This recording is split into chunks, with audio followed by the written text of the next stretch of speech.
If you've clicked on this video, chances are you're feeling confused or hurt or guilty or unsure about what's going on in your relationship.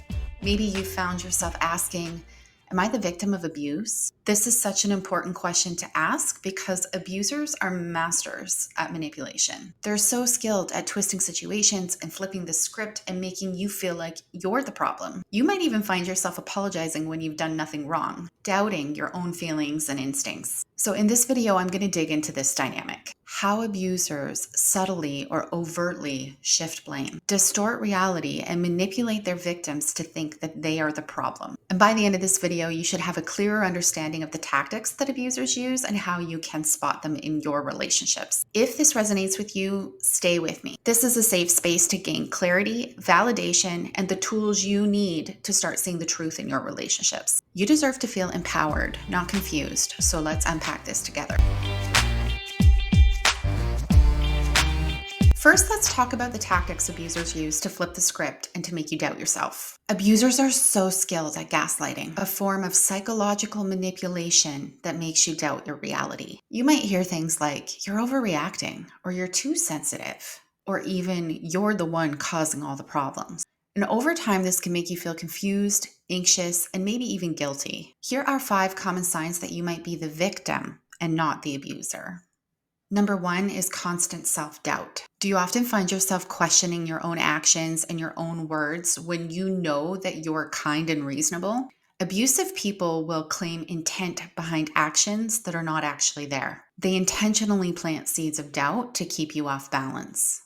Number 2, do you often feel responsible for their behavior? Do you feel like it's your fault when your loved one gets angry, upset, or distant?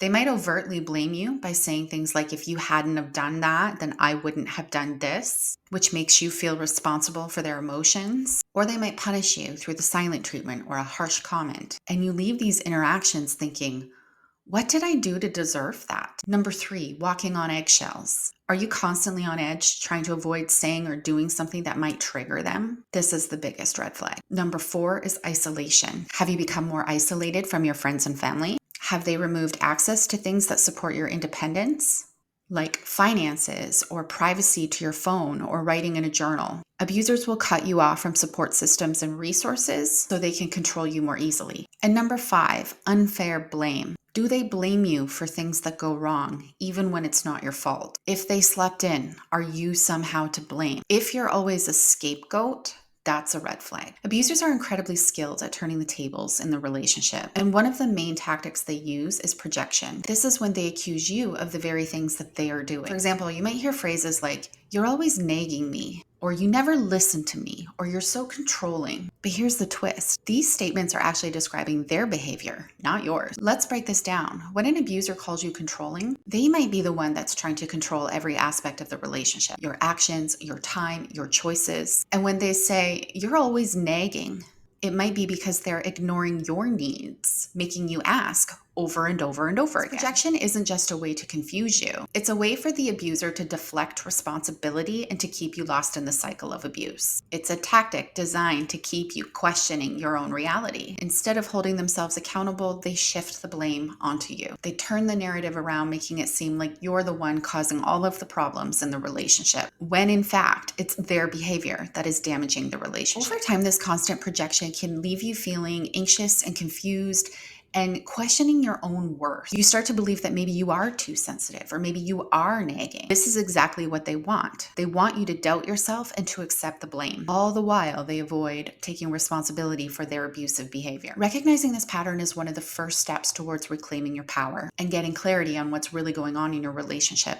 You don't have to accept these accusations. It's really important to step back and to ask yourself, is this really my behavior or is this a projection of their own actions? So if any of this sounds familiar, it is time to take action. Here are some steps you can take if you suspect that you are the actual victim.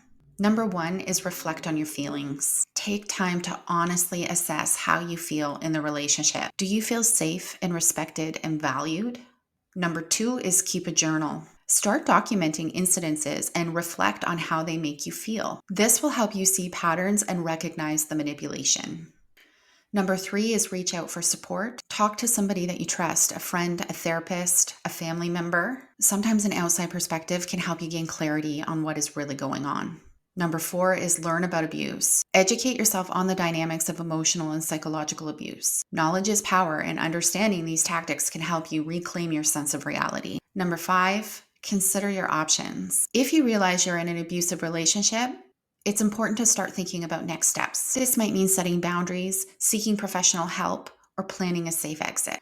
Remember, if you're questioning whether you're a victim of abuse, that's already a sign that something isn't right. Trust your instincts. You deserve to feel safe and loved and respected in your relationship. If you found this video helpful, please like, share, and subscribe so you can receive notifications when I release new content on healing and empowerment. Know that you're not alone, help is available, and there is a community of people that are ready to support you.